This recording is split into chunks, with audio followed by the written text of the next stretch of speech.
Bueno, como pueden ver, vamos a comenzar un nuevo libro. Ya hemos visto Génesis, Éxodos y Levíticos y vamos a comenzar con números. Y una vez más los animo a que ustedes aprovechen para ir leyendo cada libro, porque ya ven que, como por ejemplo en este es el primer mensaje, pero faltan dos más, o sea que vamos a estar 3 semanas en el libro de números. Quiere decir que usted durante esas 3 semanas puede leer el libro de números para que se empape de la palabra de Dios, porque eso es lo que la Biblia dice, que el ser lleno del Espíritu Santo es lo mismo que estar lleno de la palabra de Dios. Y así cuando dice que el Espíritu Santo te guíe, quiere decir que tú seas guiado por la verdad de la palabra de Dios. Y la única manera es que nosotros la estemos empapándonos, leyéndola, meditándola. Entonces aprovechen, ya que vamos a estar 3 semanas en el libro de números. Toma mucho menos. Yo para la preparación de los mensajes, pues ya leí todo el libro de números y lo leí serían como 55 minutos, 1 hora máximo, y lo leí todo el libro de números. Entonces, ¿no lo podrán leer en 3 semanas? Por supuesto que sí, ¿verdad? Léanlo, medítenlo, aprovechen, no pierdan el tiempo, dice la Biblia, porque los días son malos. Necesitamos prepararnos para poder confrontar las tentaciones, para poder confrontar las tribulaciones, la adversidad, todo lo que viene a nuestra vida que va a venir. Entonces tenemos que estar preparados y listos con la palabra de Dios. Entonces vamos a ver el libro de Números. Y pues yo estoy seguro que si ustedes han seguido la serie ya saben quién lo escribió. ¿Quién escribió el libro de Números? ¿Pastor Sergio Armijo? ¿Quién fue? Moisés, ¿verdad? Ok, esa información está fácil, ¿verdad? Porque Moisés escribió los primeros 5 libros de la Biblia, que se le llama el Pentateuco, o los 5 libros de la ley. Fueron escritos por Moisés. Pero a ver, la pregunta difícil. Y no debe ser tan difícil porque lo he mencionado ya 10 veces. ¿En qué año lo escribió? Ándeles. 10 veces lo he mencionado y tal vez hasta lo han escrito y todo. 1445 años antes de Cristo fue cuando Moisés escribió. A ver si la próxima semana les voy a volver a recordar, a ver en qué año fue que se escribieron, ¿verdad? Para que ya va a ser la 11ª vez que ya lo oyeron, ¿verdad? En qué año se escribió. Y es que todo esto es importante porque todo lo pueden ustedes poner en contexto histórico. Lo van poniendo en contexto histórico en cuanto a la edad. Ahora, el título. ¿De dónde se sacó el título de Números? Porque usted abra su Biblia y va a ver ahí números, ¿verdad? De título. ¿Creen ustedes que Moisés cuando estaba escribiendo dijo, este va a ser el libro de Números? Y este va a ser el capítulo 1, este va a ser el versículo 1, 2, 3. ¿Hizo eso Moisés? No, él nomás escribió, ¿verdad? Pero ya con el tiempo, los eruditos que empezaron a preparar la Biblia, los traductores también, para traducirla a diferentes idiomas, fue quienes la organizaron con título, le pusieron un título, le pusieron versículos, pusieron capítulos, para que así pudiéramos nosotros más fácilmente referirnos a cierta sección de la Biblia, porque se imaginan si tuviera nomás todo sin capítulos y sin versículos. Así de esta otra manera decimos, miren, vamos al libro de Números, capítulo 3, versículo 14. ¿Verdad que está fácil? Ahora sí podemos encontrar rápidamente esa referencia. Entonces, vamos a ver sobre el libro de Números, cómo es que se llegó a ponerle ese título. El título en español es una traducción del título de la Septuaginta, del griego. O sea que esta Septuaginta, así se llama, la traducción del Antiguo Testamento que fue escrito originalmente en hebreo. Luego, ese Antiguo Testamento en hebreo se tradujo al griego. Y así se llama esa traducción, la Septuaginta. Entonces, los traductores, viendo, ¿verdad?, el contenido del libro de Números, dijeron, bueno, lo que principalmente a lo que se refiere en estos primeros capítulos es a la numeración de las tribus de Israel, ahí en los capítulos del 1 al 4, y luego más adelante la numeración de los sacerdotes de la tribu de Leví. Entonces vemos que hay varias numeraciones aquí. Vamos a ponerle libro de números, por las numeraciones que hubo en el libro.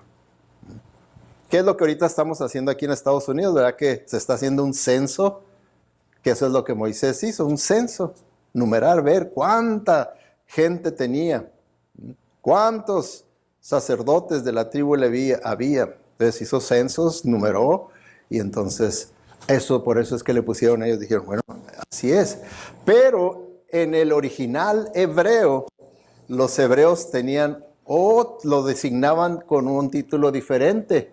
Originalmente el título en hebreo era una expresión que significa en el desierto. ¿Por qué? Porque es aquí en este libro donde encontramos a Israel siendo disciplinado por Dios, que no quiso entrar a la tierra prometida por falta de fe y de obediencia y por rebeldía, y entonces fue disciplinado a andar en el desierto deambulando por casi 40 años. Entonces, los hebreos, viendo que eso era la historia principal del libro, así es como ellos lo pusieron, en el desierto. Ahora, fíjense, solo ha pasado un año desde el éxodo de Egipto, de que el pueblo de Israel fue liberado de la esclavitud en Egipto, y entonces ya comienza la historia del libro de Números. ¿Okay? Ahora, ¿se imaginan ustedes? Un año les tomó para estar a las puertas de la tierra prometida, y por la falta de fe, la falta de obediencia, por la rebeldía, no entraron y tuvieron que esperar casi 40 años. ¿Se imaginan ustedes las consecuencias de la falta de fe? ¿Se imaginan ustedes las consecuencias de la rebeldía, de la desobediencia? Entonces, aquí vemos todo eso. Ahora, también para que he estado enseñándoles la progresión, para que veamos nosotros la progresión, cómo la palabra de Dios es un mensaje completo, es como un rompecabezas y uno va poniendo sus partes conforme van saliendo, papá, y va uno pudiendo ver el cuadro más completo. En esa progresión, ahorita llevamos estos 4 libros, ¿verdad?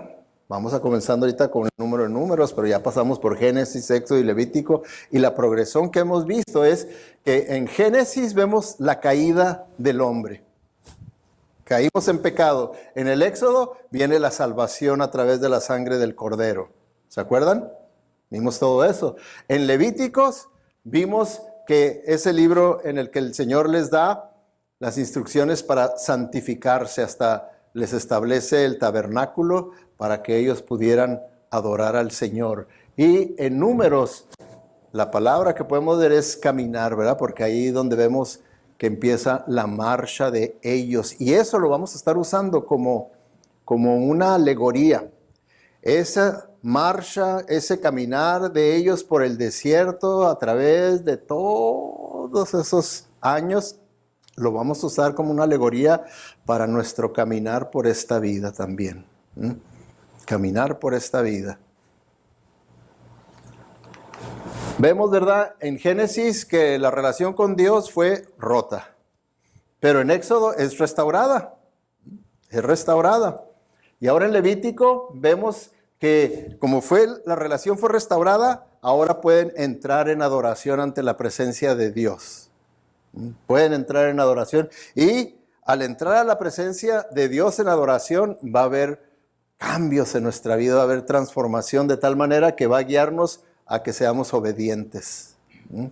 A que seamos obedientes al Señor. Por eso cuando una persona dice ser cristiano y no es obediente al Señor, es que en realidad no está adorando al Señor. Si verdaderamente es un verdadero cristiano, no está adorando al Señor, no está entrando en la presencia de Dios para conocer todo lo que Él es, y por lo tanto, pues se le hace bien fácil no obedecerlo a Dios. ¿Por qué? Porque su concepto que tiene de Dios es pobre. Pobre, pobre, pobre. Entonces vemos, ¿verdad? Ya vamos a enfocarnos nada más en estos 2 últimos libros, el que acabamos de ver y esto. En Levítico vimos que el énfasis es la pureza. Dios les dice, sed santos como yo soy santo. Desde el momento en que ustedes tienen ahora acceso a entrar a mi presencia, yo quiero que sean santos, puros. Y en Números dice, habla de que ahora ustedes van a vivir una vida de peregrinaje. Una vida de peregrinaje. En Levíticos vimos, ¿verdad?, que habla de nuestra posición, ¿verdad? De que ahora estamos en correcta relación con Dios y tenemos entrada accesible ante la presencia de Dios. Y en Números el Señor dice, ahora tú tienes que progresar en esa vida. Tú tienes que crecer, tienes que madurar en esa vida. En Levíticos vemos que se nos enseñan los privilegios, porque si se fijan, todo el libro está el Señor dando la ley, diciendo, miren, estos son los privilegios que ustedes tienen por ser el pueblo de Dios. Pero en Números dice, pero todos esos privilegios conllevan responsabilidades. Ahora ustedes son responsables de obedecer a Dios, así, así, así, así, así, y empieza a dar. En Levítico, el énfasis es comunión. Tenemos comunión con Dios. En Números, hay que serle fiel a Dios. No hay que rebelarnos, no hay que ir en contra de la voluntad de Dios, hay que la fidelidad. En Levíticos tenemos acceso a Dios. En Números, servicio al hombre. Servicio al hombre. Que eso también es algo que ya en sí a eso nos lleva. Cuando nosotros tenemos acceso a Dios y verdaderamente entramos a la presencia de Dios en adoración, entonces podemos conocer la voluntad de Dios, nos da de su poder, nos da de su amor para servir al prójimo. El tener acceso y comunión con Dios no es nomás para tener una experiencia emocional, bonita y ya. Es para equiparnos a amar al prójimo, sirviendo al prójimo. Por eso es que esos son los dos grandes mandamientos, amar a Dios, amar al prójimo. El uno, amar a Dios, nos prepara para cumplir el segundo, amar al prójimo. ¿Okay? Y luego en Levíticos está Dios instruyendo, está dando todas las leyes que les dan en Levíticos, leyes, instruyéndolos, pero en Números Dios los está disciplinando por no haber obedecido toda esa instrucción que el Señor les dio, no la quisieron creer, obedecer, seguir, viene la disciplina. Ahora, ¿se puede aplicar todo esto a nosotros? Por supuesto que sí, ¿verdad? Todo esto es aplicable a nosotros. Por eso nunca debemos de ver nosotros como el Antiguo Testamento, como un libro que no se aplica a nosotros. Sí, por supuesto que se aplica a nosotros. Porque nosotros, domingo tras domingo, venimos y somos instruidos. Y tal vez usted durante la semana sigue instruyéndose, si oye mensajes en su teléfono o en la radio, lo que sea. Usted sigue instruyéndose. ¿Qué es el propósito de la instrucción? ¿Entretenerse bíblicamente? ¿Será ese el propósito de la instrucción? No, es para capacitarnos más para servir al prójimo. Capacitarnos más para servir al prójimo. Y si no lo hago yo, ¿qué es lo que puedo esperar? La disciplina de Dios. Porque Dios al que ama disciplina, dice la Biblia, porque la disciplina es buena o es mala. La Biblia dice que es buena, que por eso nosotros disciplinamos a nuestros hijos, ¿verdad? Porque los amamos y queremos lo mejor para ellos. Entonces, de la misma manera, el Señor también dice que nos disciplina. Y entonces vemos ahí eso. Números, hermanos. Hay otros eruditos que ven el libro de Números como el libro de disciplina divina. Así es como lo ven. Porque muestra las dolorosas consecuencias de la incredulidad. Porque vamos a estar viendo cómo Israel estuvo terco y terco, incrédulo. Entonces, ahí vamos a ver las dolorosas consecuencias de la incredulidad y de las decisiones irresponsables por parte del pueblo elegido por Dios. Entonces, eso es aplicable a nosotros, ¿verdad? De que nosotros también tengamos consecuencias por nuestra falta de fe, falta de obediencia, por nuestras decisiones irresponsables, ¿verdad? Vamos a ver también que se aplica para nosotros.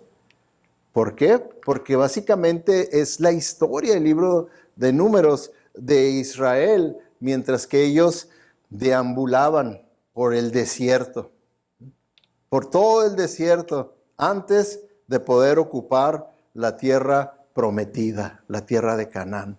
Y vamos a estar usando, que es lo que la Biblia usa, porque si ustedes ven Hebreos, así usa esta idea, la usa el de la tierra prometida, con lo que el Señor nos promete a nosotros.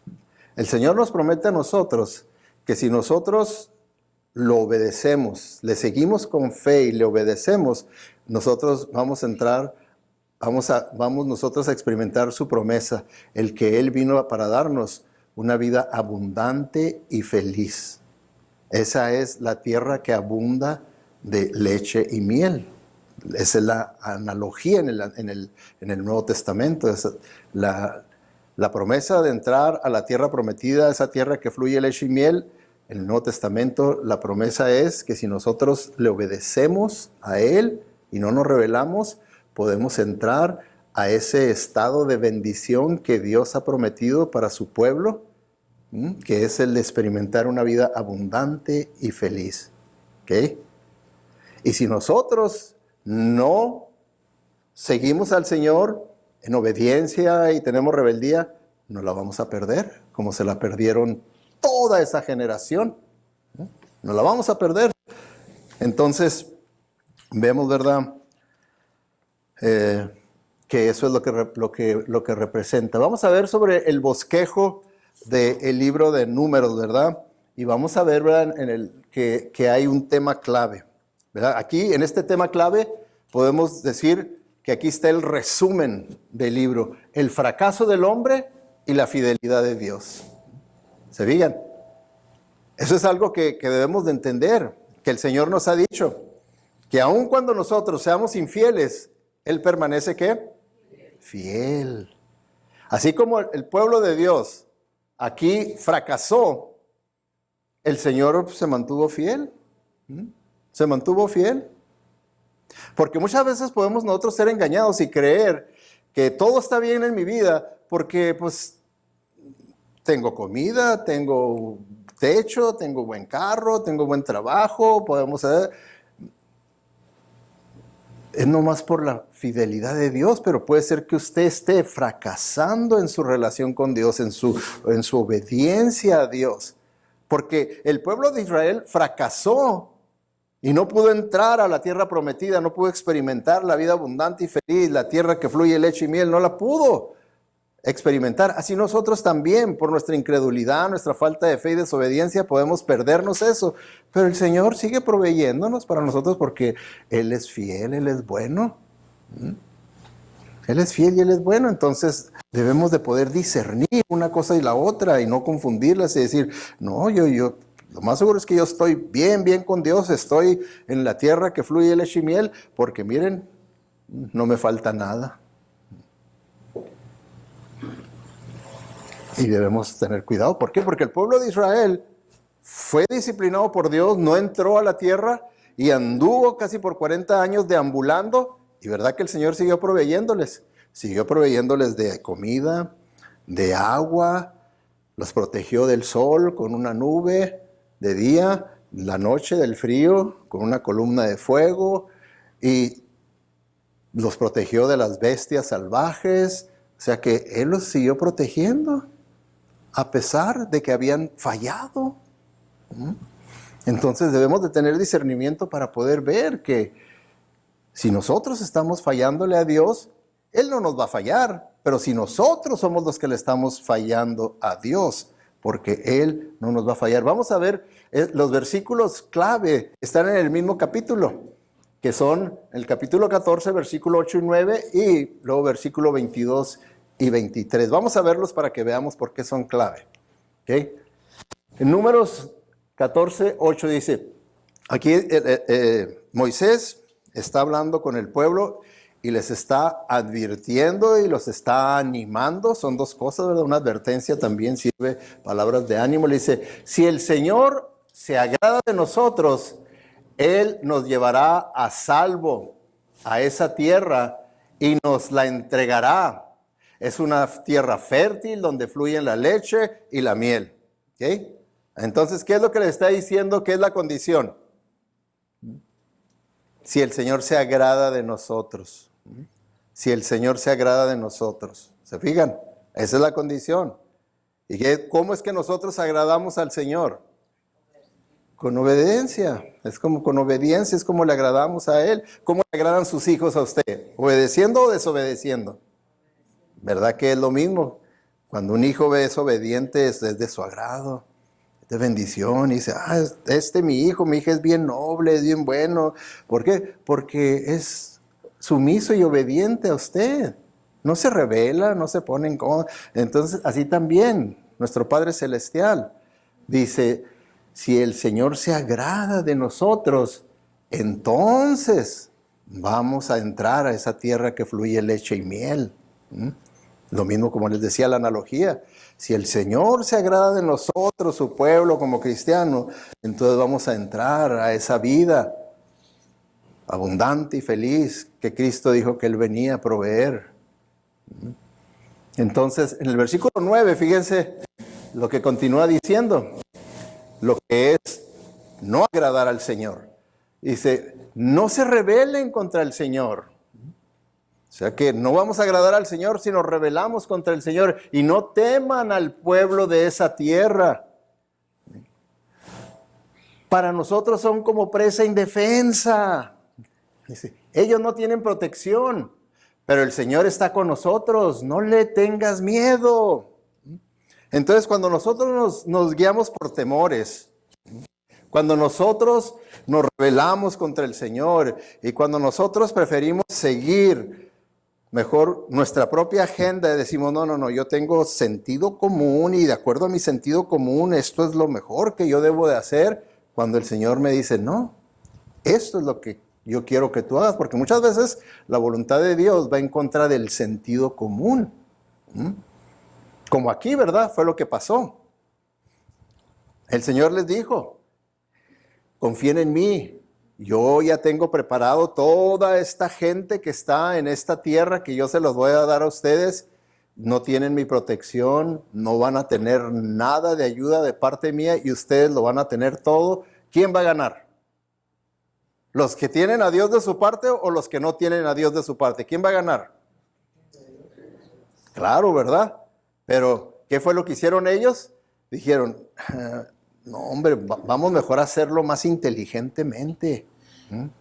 Vamos a hacerlo más inteligente. Vamos a mandar espías para que vayan y vean y reconozcan la tierra y nos traigan un reporte para ver si verdaderamente vamos a poder ganar. ¿Creen ustedes que ya con hacer eso estaban mostrando fe en el Señor? Ya estaban dudando, ya estaban rebeldes con el Señor. Y sí, mandaron 40 espías, volvieron y 38 dieron un reporte negativo y dijeron, olvídense, nosotros no podemos conquistar esta tierra. La gente está grande y fuerte y luego tienen unos cercos, unas murallas grandes para defenderse y son guerreros y bueno, está todo en nuestro contra. Nosotros no podemos. Y dos de los espías que fueron, Caleb y Josué, dijeron, no, sí, el Señor nos ha dado la tierra. Y sí, ellos decían, exactamente como el Señor dijo, es una tierra fértil, una tierra donde fluye leche y miel, es una buena tierra, vamos, ya, entremos.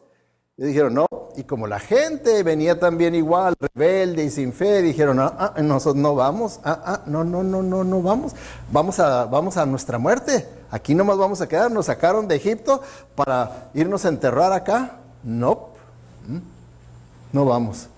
Dijo el Señor, ok, 38 de ustedes trajeron un mal reporte, por 38 años van a andar dando vueltas. Así fue como se les aplicó la disciplina. Yo voy a ser fiel, yo les voy a proveer, pero 38 años. Y hasta que muera toda esa generación de rebeldes y de incrédulos, voy a estar trabajando en la vida espiritual de la nueva generación para que esos sean los que entren y tomen esa tierra. ¿Se fijan? Entonces también es una lección aplicable para nosotros, ¿verdad? De que también es una manera en la que se ve quién es un verdadero creyente y quién no. Y entonces, los siguientes versículos ya es el otro lado de la moneda. Ya cuando se determina que reprobaron. reprobaron la prueba. Prefirieron mejor seguir la lógica humana que la fe de Dios. Y dice ya en el versículo 22, dice, ni uno solo de este pueblo entrará jamás a esta tierra. ¿Se fijan? Todos vieron mi gloriosa presencia y las señales milagrosas que realicé tanto en Egipto como en el desierto, pero vez tras vez me han probado, rehusando escuchar mi voz. Por un poco más de un año han estado viendo la evidencia del poder y de la gloria de Dios en la manera en que los sacó de Egipto, en la manera que los ha protegido y les ha provisto a través del desierto, por un poco más de un año. Y todavía así siguen rebeldes e incrédulos. ¿Cuántos años tiene usted escuchando la palabra de Dios? ¿Cuántos años tiene usted estudiándola? ¿Cuántos años tiene usted en los caminos de Dios? Piense, porque todo esto se aplica a nosotros. Todo esto se aplica a nosotros. No venimos aquí a la iglesia nomás a ser entretenidos. La Biblia nos dice que la palabra de Dios, que es lo que estamos viendo, es como un espejo. Entonces, cuando nosotros estamos ante la palabra de Dios, es como si se nos pusiera un espejo grande para que yo me vea exactamente tal y como soy, tal y como estoy. La palabra de Dios me va a revelar personalmente a mí cómo estoy yo. ¿Cómo estoy yo? Entonces, ahí es donde tenemos que ser sinceros. ¿Ya? El que si yo me veo en un espejo, ¿okay?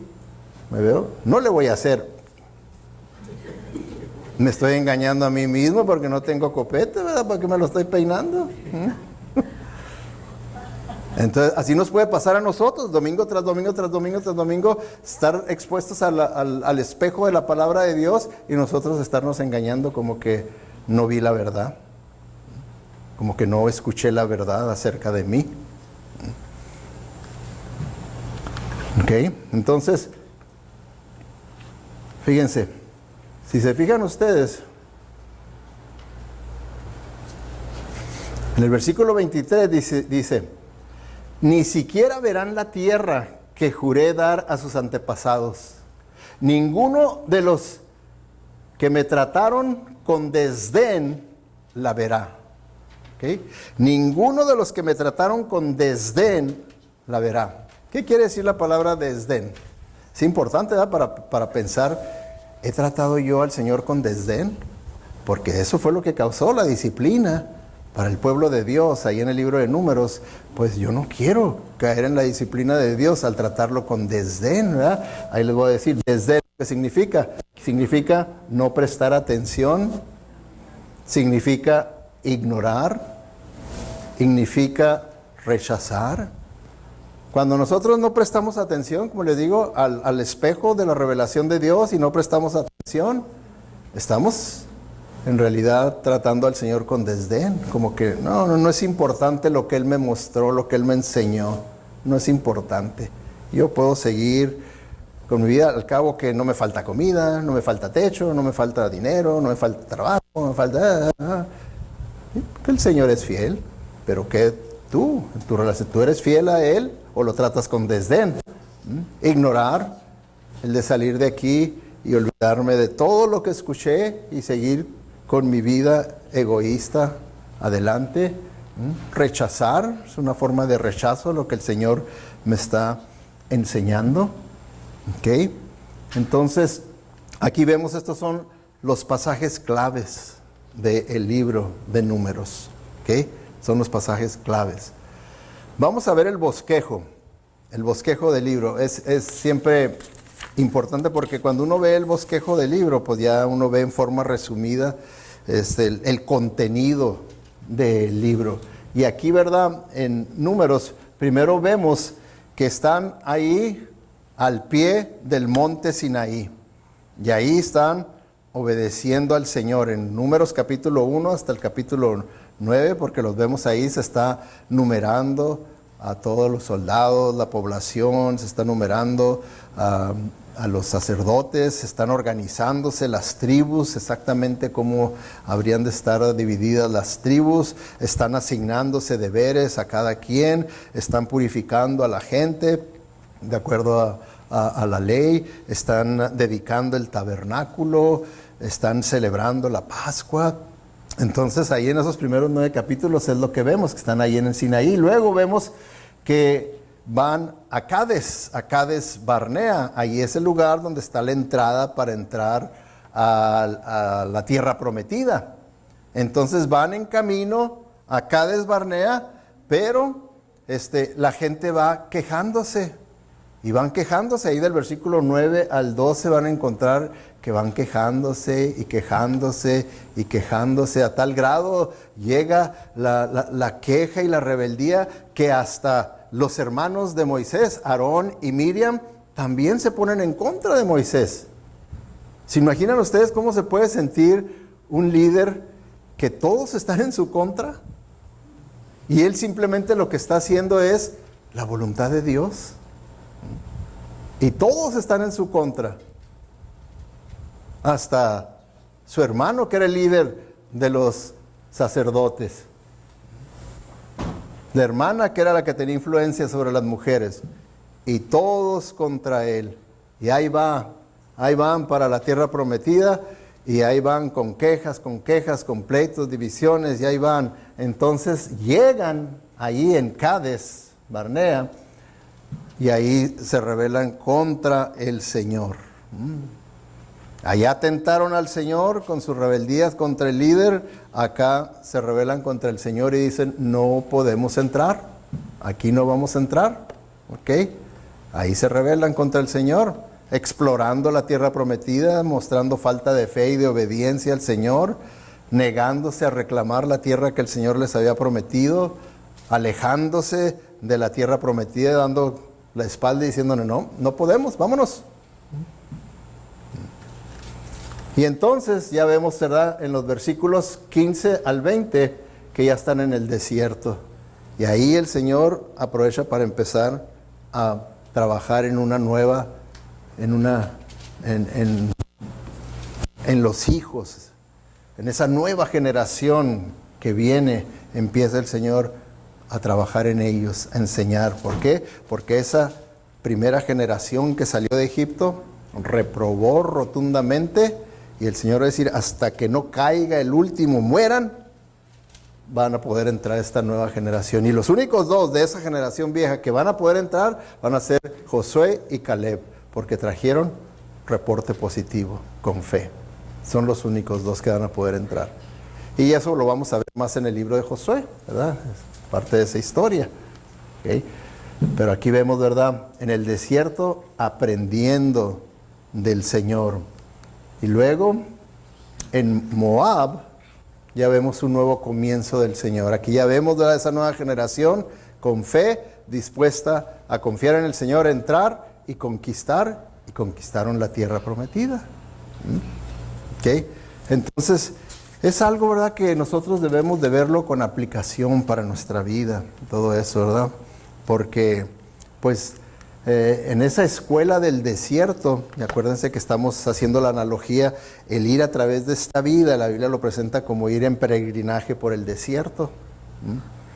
El Señor nos está enseñando, nos está enseñando, nos está enseñando. ¿Qué vamos a hacer con toda esa revelación de Dios, con todo lo que el Señor nos está enseñando en esa escuela del desierto? Un escritor judío escribió que toda la vida es un encuentro. Dice, es una declaración sencilla, pero que es cierto, ¿verdad? La vida nosotros nos encontramos con nuevas circunstancias. Encontramos nuevas circunstancias en la vida, y muchas de esas circunstancias, pues, no nos gustan, otras sí nos gustan, y la mayoría de esas circunstancias están fuera de nuestro control. Están fuera de nuestro control. ¿Qué es lo que va a pasar cuando nos encontramos con circunstancias fuera de nuestro control?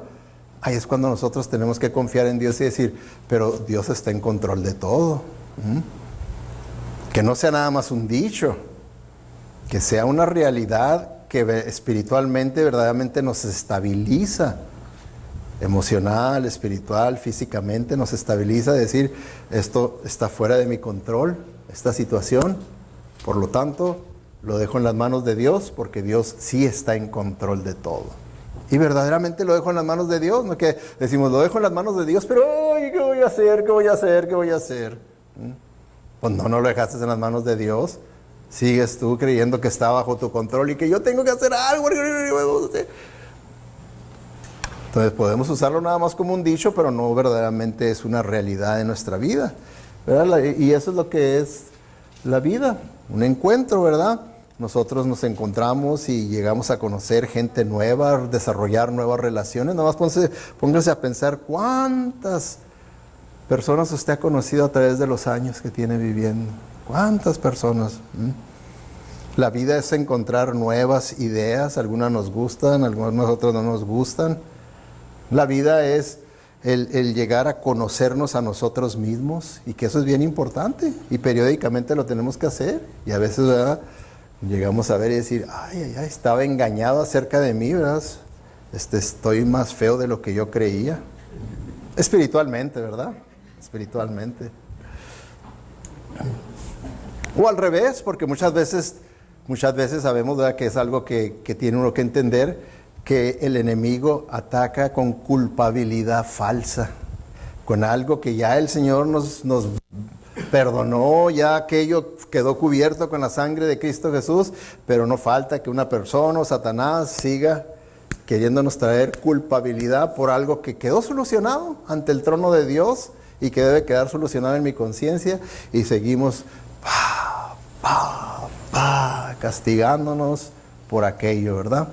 Entonces, eso es lo que tenemos que encontrar. Y la vida, ¿verdad?, es encontrarse con Dios también. Es encontrarse con Dios. Y tenemos que entender que siempre todos estos encuentros que tenemos en la vida nos deben de estar enseñando algo. Debemos de estar aprendiendo algo. Debemos de estar aprendiendo algo. Y el aprendizaje, ¿cuál es el propósito del aprendizaje? ¿Saber muchas cosas o aplicar esas cosas para la vida diaria? Porque es lo mismo, ustedes están aquí y están aprendiendo, ¿verdad? ¿Qué es el propósito?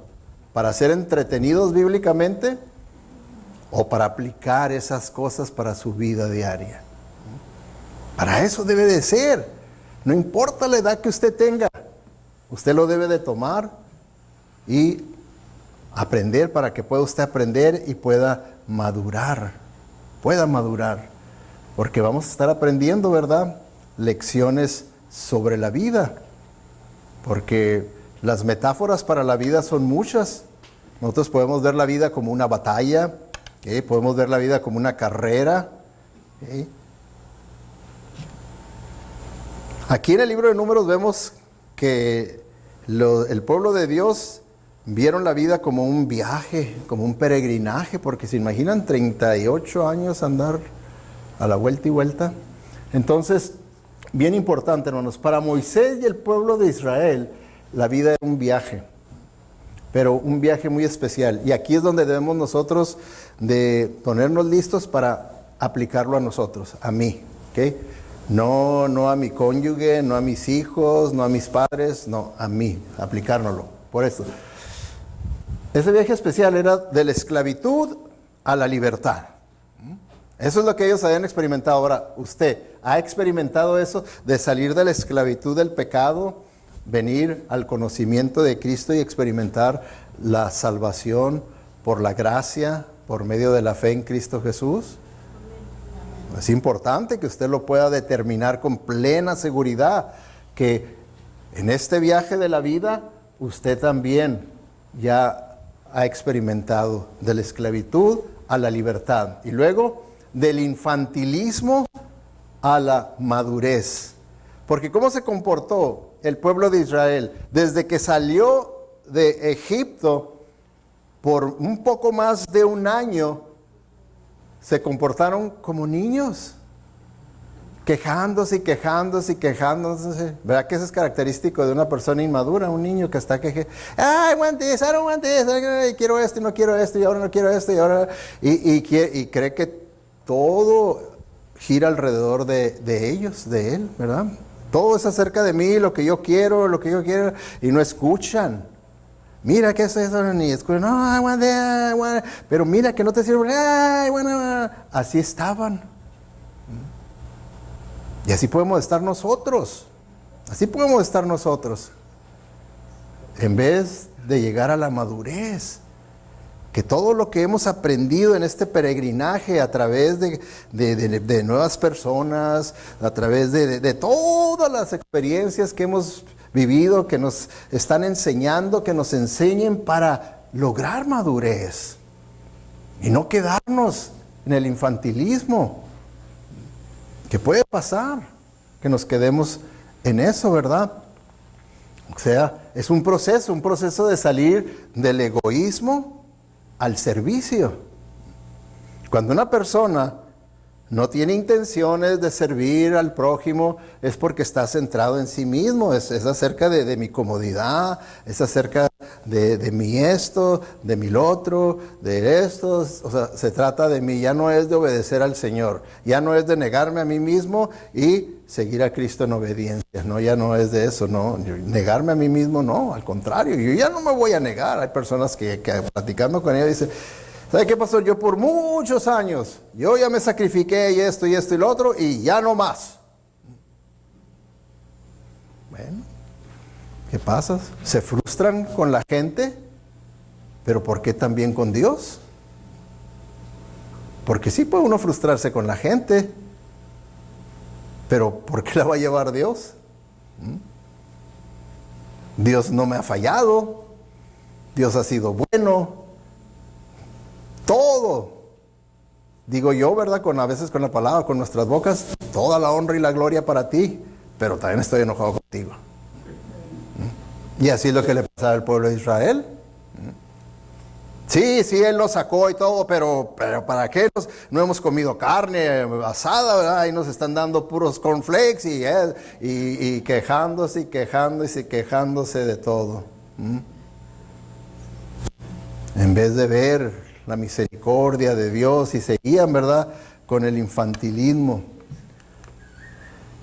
de glorificar el pasado al anticipar el futuro. Porque durante todo ese, digamos, año y medio, estuvieron ellos siempre refiriéndose que estaba mejor el pasado. Allá en Egipto, allá en Egipto, allá en Egipto. Cuando el Señor les decía, no, vean a dónde van, vean la tierra que fluye leche y miel, que va a ser de ustedes y van a ser libres y esto y lo otro. No, allá en Egipto. Y muchas veces nosotros así también.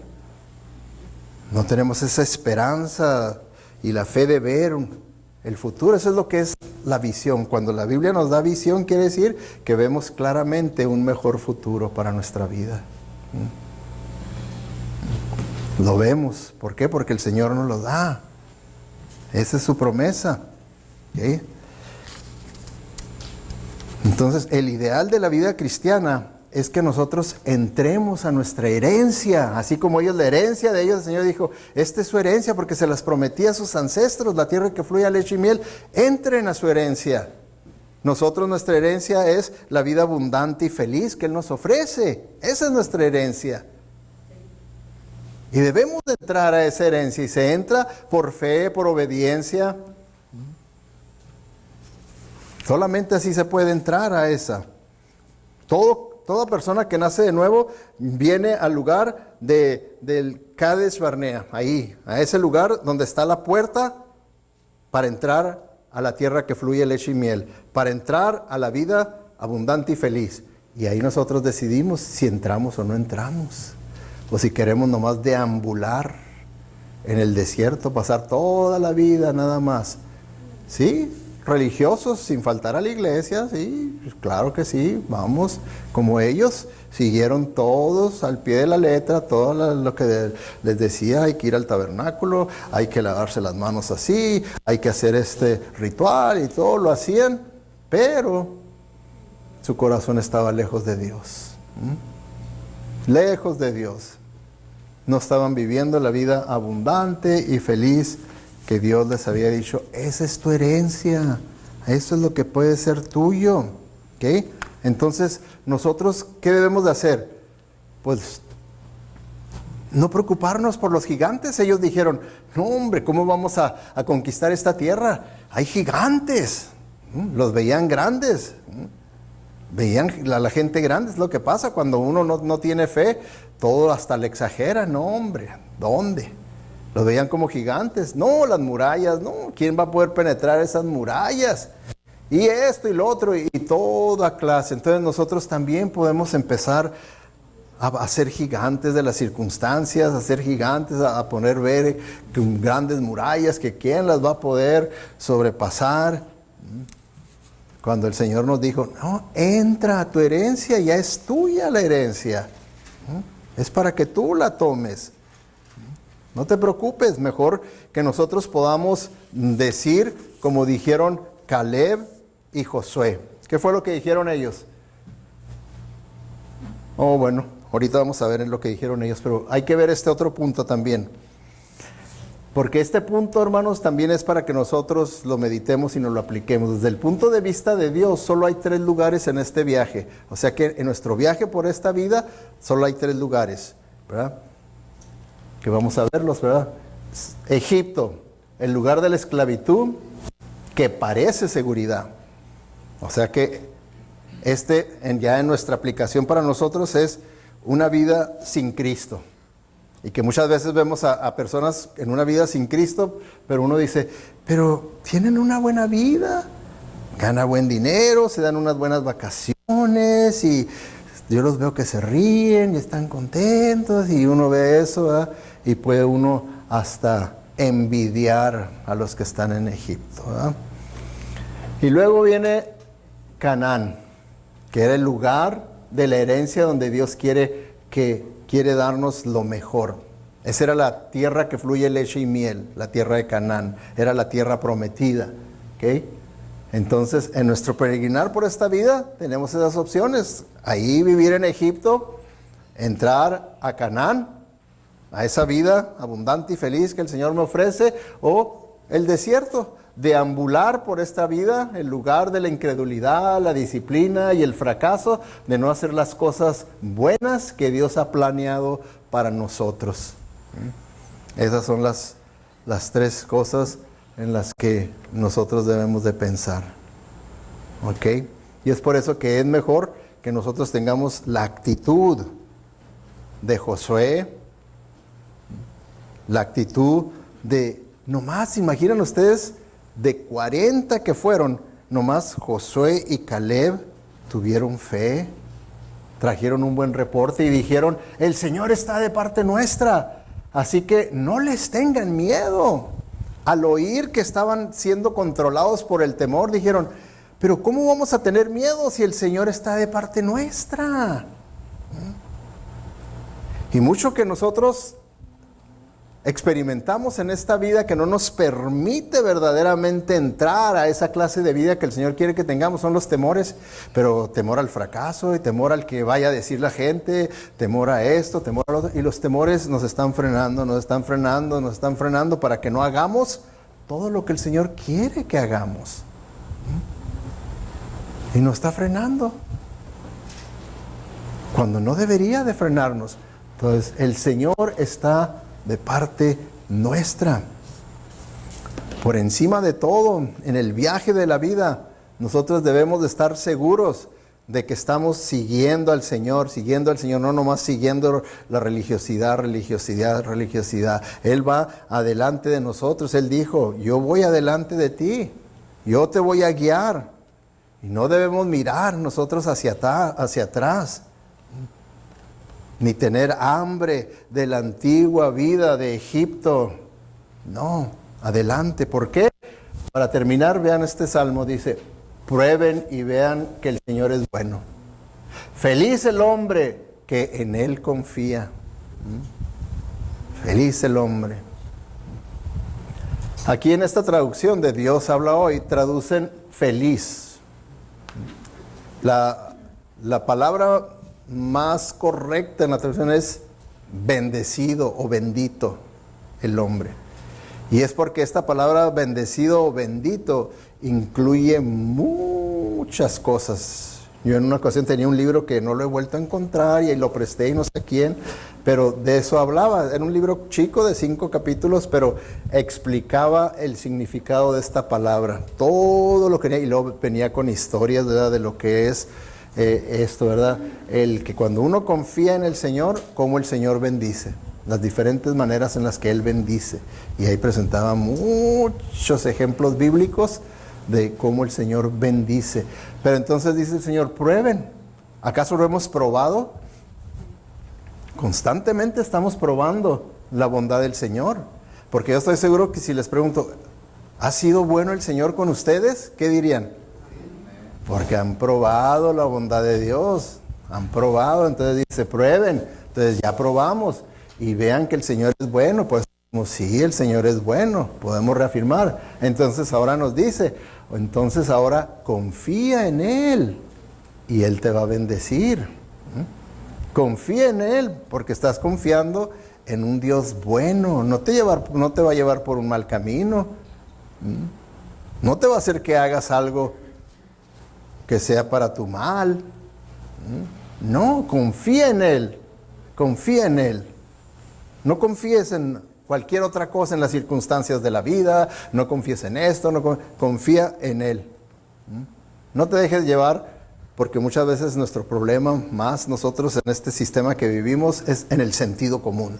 No, es que debemos de tener sentido común y que eso fue lo que pasó. ¿Qué creen ustedes que siguieron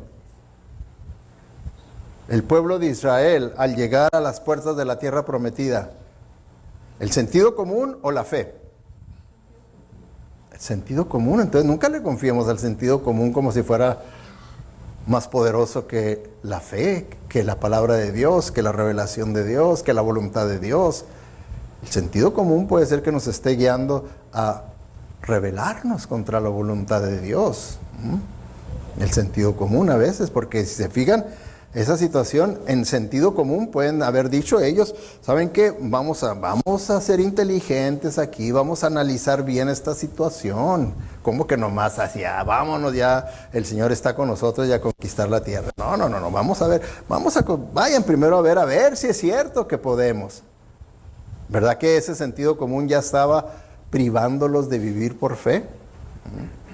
Ya estaba impidiéndoles confiar en Dios, ese sentido común.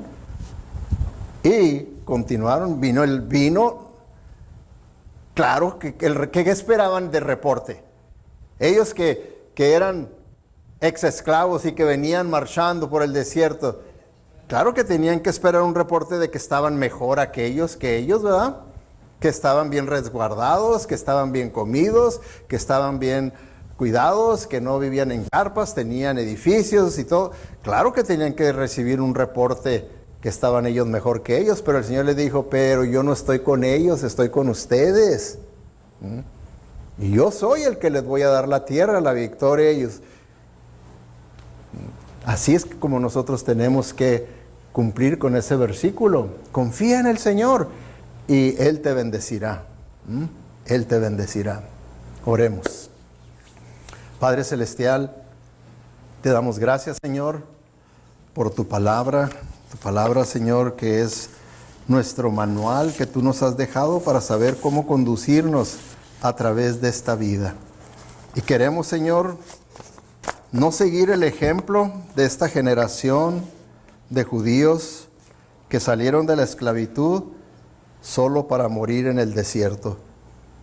Queremos ser como esa nueva generación que tuvo fe, tuvo confianza en ti, tuvo valor para confrontar los retos y de esa manera experimentar la vida abundante, la tierra que fluye leche y miel, que así también nosotros, Señor, Ayúdanos a ser sinceros en nuestra evaluación que hagamos de nuestra vida, que lo que verdaderamente en el espejo de tu palabra nos muestras, que lo aceptemos y verdaderamente trabajemos seriamente por arreglar nuestra vida conforme a tu voluntad, Señor. Te lo pedimos todo con el único propósito de honrarte y glorificarte a ti. Y en el nombre de Cristo Jesús. Amén.